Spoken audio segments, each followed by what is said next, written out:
Hello, and welcome to a new video. Guys, this is a team for Great League. I'm sorry, it's not a Suwon Cup team. Good news, PvPoke updated, the meta, so I might be making a top teams with a bit of a deep dive soon. Not so sure. Bear with me on it. I played this team a while back. I wanted to make a video, but weekends, family and stuff like that, so we got busy. However, this team is actually good. So the games are not sped up. We have 5 games, I believe. This team, I have to give a warning. This team is tough to play. Registeel is somewhat good against Lantern, but it's not a hard counter to Lantern. And if you don't take Lantern out, Lantern can sweep your backline, easily sweep your backline. So yeah, you might struggle a bit against Lantern, but all in all, it's a very good team. I played this team in total for 3 sets. I went 3-2, 5-0, and 5-0, if I recall correctly. It's very strong. It's not my cup of tea. I don't enjoy running Registeel because Registeel has I don't know, it's overrated. Like, I know this seems very weird to say, but Registeel is very overrated because it requires a lot of skills. Something that I personally lack. I'm good, for example, with running something like a glass cannon, some shadows and stuff like that. But things like Registeel are very hard to blow up for me, at least. Anyway, enough of that. Let's get into the games. Alright, first game. We see a terrible lead for us, Whiscash. We need to swap into our safe swap, which is Azumarill in this case. Okay, they swapped into Skarmory.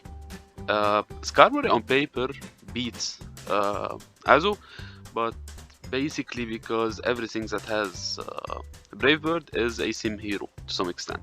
They need to land the Brave Bird, else yeah, they can't really maintain switch. So as long as we invest a shield, preferably on the Brave Bird, we can flip this and align our Pelipper into their Whiscash, which is very good for us. Here they most probably go for the Brave Bird because it doesn't make sense to go for Sky Attack. We shield and then we take them down. So let's see what they get.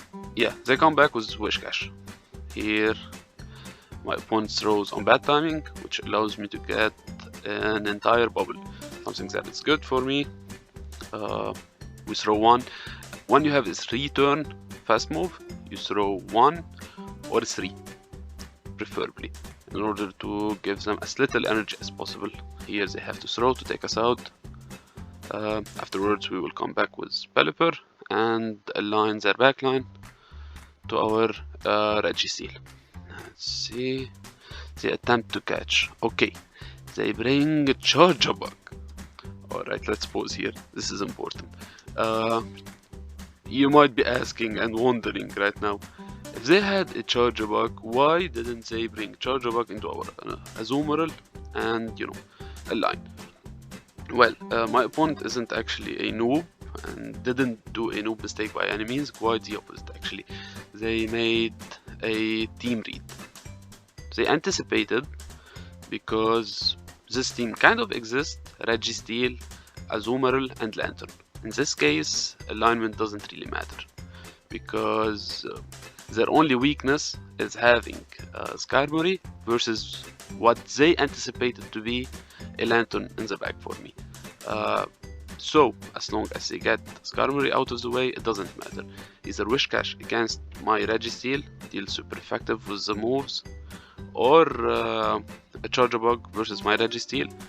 In this case, they resist all my moves and they both do well against Lantern. So this is why they didn't fight for alignment, and rather they actually got shield advantage on top of that. So this was actually a great play by my opponent. Unlucky though, because of course we are not running Lantern, but yeah, great play still. By no means no mistake. Here we go for the Zap Cannon. Because it's a debuff. Both moves are resisted, so it's a chance to debuff. We don't get the debuff. Well, it's 60%, 66, I'm not so sure, but you know, we won't get it every time. Let's see. They throw, they Laras. Here, what do I do? Alright, I invest a shield. Okay, questionable, but maybe they shield back. Give me a win count somehow. Okay, they shield back. We have energy. We need to land the hurricane and ooh, okay, that was actually very beautiful. Like, good job, opponent. What a beautiful catch. With it under charge. That's kind of good. We can this way at least build some energy. Oh yeah, we need two. They need one more volt switch, so we see MP. Oh yes, I'm so glad this happened. Not sure we can KO. Oh, we barely don't. We barely don't. Of course, he will take us out here. The question is, can we lock on, or they can take us out with two? We lock on before it connects. Okay, this was a good game. Very tough. Okay, tough lead. Tough leads continue. We swap into Azu because it's our soft answer for it. Pelipper is our hard answer for Skelly. So we keep it safe in order to try to align and get it back. Here my opponent is staying, which means either they are weak to Azu or at least they don't have a straight answer for Azu. So what they did is they softened up Azu in order to maintain alignment. So good job by my opponent. However, Azu can still put up a fight here. Like we go for another Ice Beam. Ice Beam, by the way, is needed in this team. We cannot really run Hydro Pump for two reasons. One, as a safe swap, you might encounter grass types, so you need Ice Beam for that. And Ice Beam is very cheap, so when you use it as a safe swap, you need to fight for a switch. In order to fight for a switch, you need to throw as many moves as possible in order to burn shields down. So you know, the cheaper move is the better move in this case. Here they got. Actually, this is good for me because now I got more farm. Okay, Altaria, we swap out instantly. They get into Skelly. Regiseal isn't bad, especially since most Skelly don't run Flamethrower. They run Shadow Ball and the I don't know what it's called, the fairy type move. So you know they can't really take us out. Here they throw, they most probably will go to the Shadow Ball. Yes, but now they can't take us out, and we survive. IVs matter, guys. IVs really matter. We survive. We reach Zap Cannon. They let it go. We take them out. Okay, now this is important. This is a very tough play right now for me still because they have a dragon. My shields don't really matter because Dragon Breath is oppressive. So what I need to do is take one sheet with a Weather Ball and land one Weather Ball and one Hurricane. So what do I do here? I go like no one really shields the first move, so let's go for the Hurricane. They shield. Good job by my opponent, of course. They did the right thing. Absolutely. They called the move. We go for another Hurricane. As you will see later after this, we reached here, for example, two Weather Balls. So had I baited, I would have reached one Hurricane and also one Weather Ball. Yeah, another good lead. Alright, we swap into Azu, they swap into Skarmory. As we saw before, if we invest one shield, we can flip this. Skarmory is very good, a great Pokemon actually, when shields are down. Zeros, maybe one shield. After that, Skarmory, especially after the, you know, they made Sky Attack, it's called, yes, require more energy, so Skarmory become very hard hitting yet very slow to charge. They go for the Brave Bird, we shield it. still forced to throw, I believe. Yes, I throw in bad timing, but doesn't matter because there's no way the opponent is gonna shield here. Okay, never mind. What do I know? I go zeros. This isn't good because Pelipper isn't actually great when shields are down. When shields are down by opponents, that's great, but when we actually don't have shields too, things become tough. So now it's quite the opposite. The opponent is the one who has shields and they farm us down. I have to come back with Reggie in order to make them throw, or else one shadow wall takes like 70-80% of Pelipper's health. I believe here, yeah, we can snipe them. What do they have? Ah, yes. Yeah, this isn't good. As I've said before, Lantern breaks the whole team because Registeel, much like Skarmory actually, when shields are up, doesn't put up work. Lock on deals 1 damage or so. Yeah, as long as we don't have bait moves, so as long as the opponent shields, yeah, we don't really do much. And Lantern is a very strong Pokemon, so as long as you see it in the lead, things are okay. Bubble does somewhat add up over time. Anyway, another bad lead. When you see either a lead of Poliwrath or Diggersby and they swap into a Charmer, chances are greatly that they have another Charmer in the back. So put this in mind. Alright? Because when facing Charmers, you need to take shields from them. Charmers basically rely on having shields, hiding behind them, and dealing an oppressive fast move damage. So we need to take shields from them. Here I can survive, of course. Disarming Voice. Yes, I go for the Disarming Voice. I throw. As long as I throw, I'm good. Either they don't shield, or in that case they shield to maintain switch. But yeah, this is the thing. They cannot swap out because, as we know, they have another Charmer in the back. So as they swap out, they give up switch. So they need to stay.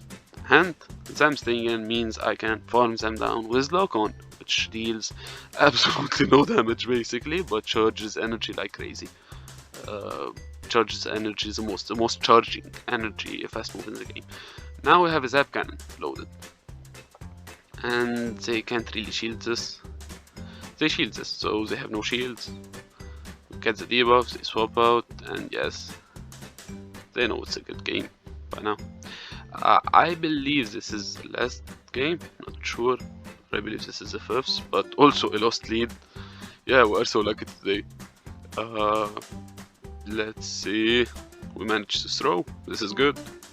When you are versus a Talonflame, you throw at 3, which means they throw 2 Incinerate. They are at 10 turns, we are at 9, so this is perfect timing.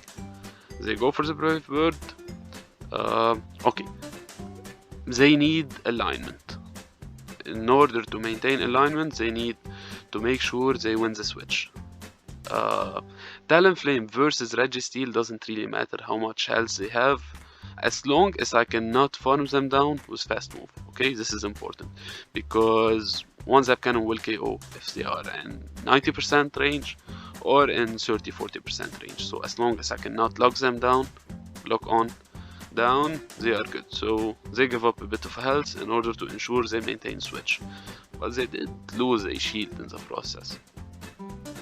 So this is questionable, and also our switch locks are desynced. So as you see, I can swap out now and they are locked in this matchup. So this is another advantage for me because they did that, and because they don't have a great answer for Azumarill despite being weak to water. And this is why you guys need to build teams that are to some extent balanced, meaning your backline need to counter what your lead loses to. At least one Pokemon, which is the core. If you are playing an ABC, at least one of them needs to be a hard check for what your lead loses to. The comeback was Medicham, and we see that they struggled versus Azu because their own Azu was counter for Azu in general. They are ABA weak to it. Not wise. To be fair, they are running Brave Bird, and Brave Bird hits like crazy. Comeback was Pally. We can let it go. Probably a nice punch, of course. Yes, it is. They come back, we throw 2 here. 2 fast move mean 4 turns. They need 5 turns for an incinerate, so they cannot sneak. Here we swap, I throw 1. Plus the 1 turn, so I'm 4 turns, so they cannot KO me. And they cannot KO me here, so they have to throw because our fast move is 3 turns, so it will register before their incinerate. And now 1 fast move takes them out. They should, by now of course, concede the match, but they are dragging it out for absolutely no reason at all. They go for the Ice Punch. I reach the Weather Ball. Yes, we flex with 2 shields despite losing the lead. This is a good game. All in all, I hope you guys enjoyed the match. I will try, again, as I've said before, to upload something around a top team, deep dive, analysis, something like that for the Hisui Cup. I hope you guys enjoy it, and let me know if you guys are finding content like this more helpful, like teams that are built to take you up in elo and a bit slow. Like for example, this isn't a very fast replay compared to something like spicy teams, which by the way I have a very spicy team, unbalanced but spicy, in the Hisui Cup that I will be uploading later on. Spoiler alert, it involves a lot of wild charge landing, so stay tuned for this. Anyway, please leave me as many feedback as you guys can. I really need to grow, and in order to grow I need to receive feedback to understand how am I going wrong, what can I make better. So please feel free to leave a good feedback, even if a bad feedback for that matter. And again, thank you guys for watching. See you in the next one. Bye bye.